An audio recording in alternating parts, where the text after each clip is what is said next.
What is going on, guys? This is Michael Williams from Cartoon Universe, and this is another Star vs. the Force of Evil theory.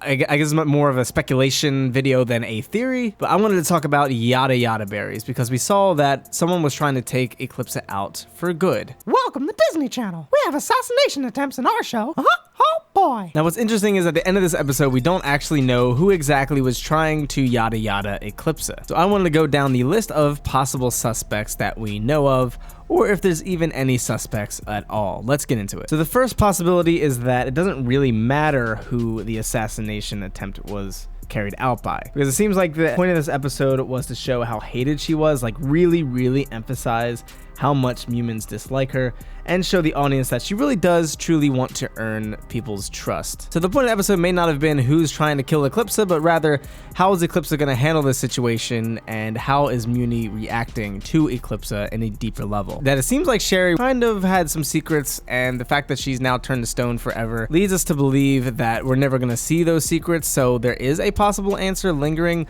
although I'm not really sure how the effects of Yada Yada berries work, because Eclipsa stated that it would wear off, but not for Sherry. So I don't know if it's because she drank a bunch of pure concentrated Yada Yada berries, and because Manfred only kind of stuck his tongue in oatmeal that had Yada Yada berries in it, it doesn't last as long. It seems like regardless, there may actually be some deeper secrets. So who out of the characters we know of could possibly have motive to take out Eclipsa? Well, most of them, but let's get into the most likely suspects. For starters, it could just be the chef. I don't know why she wasn't picked as a suspect, considering she was the person making the food in the first place. Very weird stuff. But at the end of the day, her reveal really would not mean much. And the same could be said for any of the other humans that were initially captured by Star. So I don't think it's one of them either, unless of course we're just not going to get a reveal of who it was, because that wasn't the point of the episode. It could be Ludo, because, you know, he's evil Ludo, but I feel like if it was Ludo, we probably would have gotten a tease at the end of this episode. It could be Seth. If you're not familiar who Seth is, he is one of the Septarsus characters, obviously in some way related to Toffee's race. And he seems like he might be a big bad for the season later on. We can't really say for sure. This could be for revenge. You know, he really hates humans and anyone who's not a monster, essentially. But considering how bad he seems to be, this seems like it would be kind of a juvenile way to go about things. So I'm not really buying Seth. Then there's the High Commission. High Commission definitely would have just cause to try and kill Eclipsa. Well, not just cause, but you know,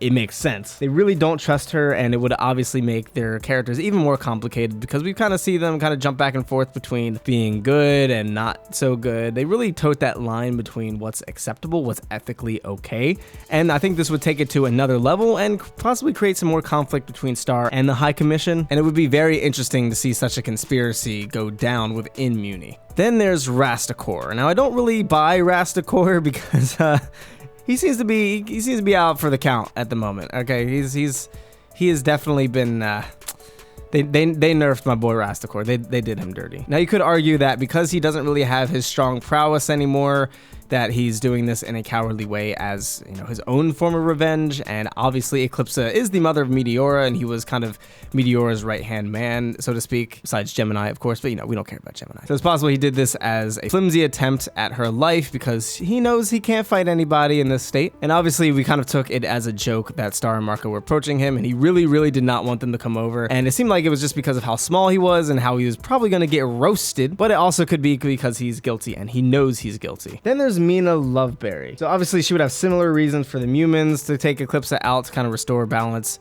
to the humans over the monsters, and she obviously has ties to kind of holding the secret of Meteora and such. And Berry is in her last name, Mina Loveberry, Yada Yada berries. That could obviously just be a coincidence, but you know, that'd be a funny little nod. So Mina Loveberry as a name could serve as a foreshadowing for what she was going to try to do to Eclipsa, and she might come back into the fray at some point. I don't know if I necessarily buy this. I don't think Mina's going to play a major role in this season. I'm sure she'll come back in some way, shape, or form, but I feel like we already have enough characters and side plots to deal with right now, so I feel like adding her into it, unless it's in an organic way, would kind of just overcomplicate things. But the number one person I think is most likely responsible, and this is just a gut feeling, but I feel like it may have actually been Meteora, because think about it. First of all, it'd be an interesting reversal for her to actually kill her mother, especially since she wanted her mother more than anything at first, and then she just kind of lashed out on her when she didn't get what she wanted. But I don't think anyone's expecting this little baby to really be able to kill someone. She's like on some Stewie nonsense, trying to murder her mother. But it's also obvious she remembers things. She remembers Marco. She really hates Marco.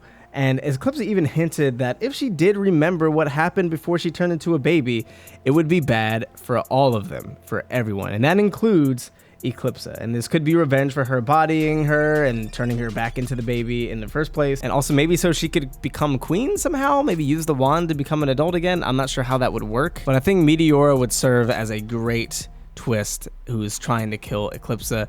Again, I don't know how she would tie into everything with the Globgore situation. Obviously, Toffee's not through, and there's just a lot of different moving pieces right now, but I think Meteora as the possible attempted assailant for her own mother would actually be very, very interesting. Because let's face it, we know that Meteora, aka Miss Heinous, definitely has it in her to be vindictive enough to do something like that. What do you guys think about this? Do you think there's any specific character that was trying to yada yada Eclipsa, or do you think it was just all so we could see how Eclipsa's character is kind of changing and see just how much Muni really hates Eclipsa? And if you do think a specific character was trying to take out Eclipsa, who do you think it was exactly? Let us know in the comments down below. If you're new here, be sure to subscribe, hit that notification bell for more Star vs. Force of Evil theories and cartoon goodness. And if you enjoyed this video, be sure to leave it a like. Thank you guys so much for tuning in. I've been Michael Williams, you've been watching Cartoon Universe, and we'll see you in the next video. Peace.